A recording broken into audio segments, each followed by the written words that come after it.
1.35-ის პირველი. ქსოვილის ფასმა მოიმატა თავისი ფასის 1/13. ახალი ფასის რა ნაწილს შეადგენს ძველი ფასი?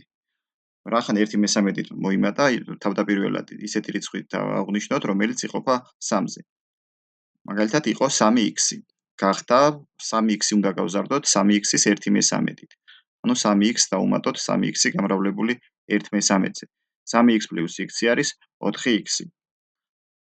ანუ ახალი ფასი არის 4x. ახალი ფასის რა ნაწილს შეადგენს ძველი ფასი? რის ნაწილსაც გვეკითხებიან, ეგ უნდა დავწეროთ ნიშნელში, რა ნაწილსაც გვეკითხებიან, ეგ უნდა დავწეროთ რიცხველში.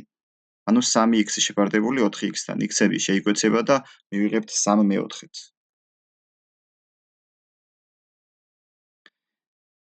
1.35-ის მეორე. პროდუქციის ფასმა მოიმატა თავისი ფასის 25%. ახალი ფასის რამდენ პროცენტს შეადგენს ძველი ფასი? იყო 100%, 25%-ით რომ მოიმატება და გახდებოდა 100 + 25, 125% და კითხვა არის ახალი ფასის რამდენ პროცენტს შეადგენს ძველი ფასი. ანუ რის ფასსაც გვეკითხებიან, ეგ უნდა იყოს ნიშნელში, რომელსაც გვეკითხებიან, ეგ უნდა იყოს მრიცხველში. ანუ ახალს რახან გვეკითხებიან, ახალი დავწერეთ 125 ნიშნელში, მრიცხველში დავწერეთ ძველი, ანუ 100, 100 შევაფარდებთ 125-თან და გავამრავლოთ 100%-ზე. შევკვეცოთ 125 და 100 შევკვეცოთ 25-ზე, ქვემოთ დაგვრჩება 5, ზემოთ დაგვრჩება 4. 5 და 100 შევკვეცოთ, 100-ის მაგივრად დაგვრჩება 20, 4x20, გამოვა 80. პასუხი არის 80%. ქსოვილის ფასმა მოიკლო თავისი ფასის 2/5-ით. ძველი ფასის რა ნაწილს შეადგენს ახალი ფასი? იყო თავიდან 100%, უნდა შევამციროთ 2/5-ით.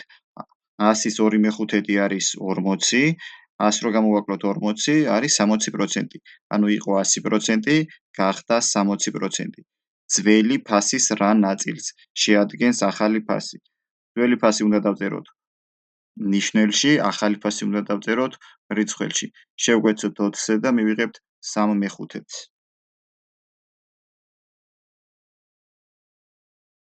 1.35-ის მეოთხე. პროდუქციის ფასმა მოიკლო თავისი ფასის 20%-ით.